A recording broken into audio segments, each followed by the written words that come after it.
ऐसे हुई 51 शक्तिपीठों की स्थापना। ब्रह्मा के पुत्र प्रजापति दक्ष की पुत्री सती से भगवान शिव का विवाह हुआ।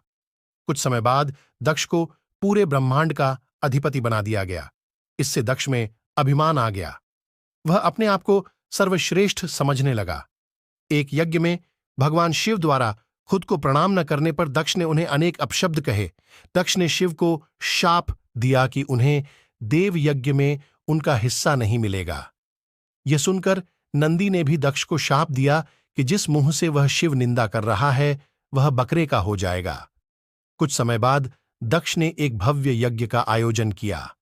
उसमें सभी देवी देवताओं को बुलाया गया, पर अभिमानी दक्ष ने शिव को उस यज्ञ से बहिष्कृत कर दिया।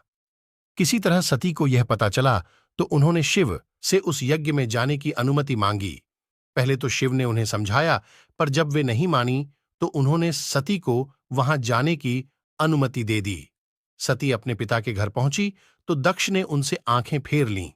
सती यज्ञ में शिव का भाग न देखकर रूष्ट हो गईं और सभी को बुरा भला कहने लगीं।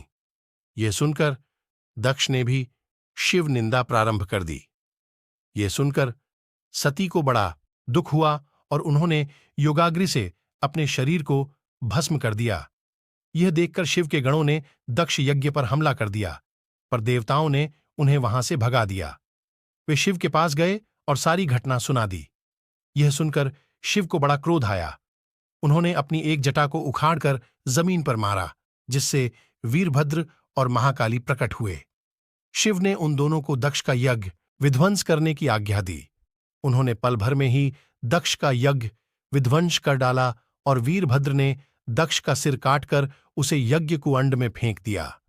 यह देखकर देवताओं में हड़कंप मच गया और उन्होंने शिव स्तुति प्रारंभ कर दी। उनकी स्तुति उन्होंने सभी को जीवनदान दे दिया और दक्ष के शरीर पर बकरे का सिर लगाकर उसे भी जीवित कर दिया। बाद में शिव की अनुमति से दक्ष ने अपना यज्ञ पूरा किया।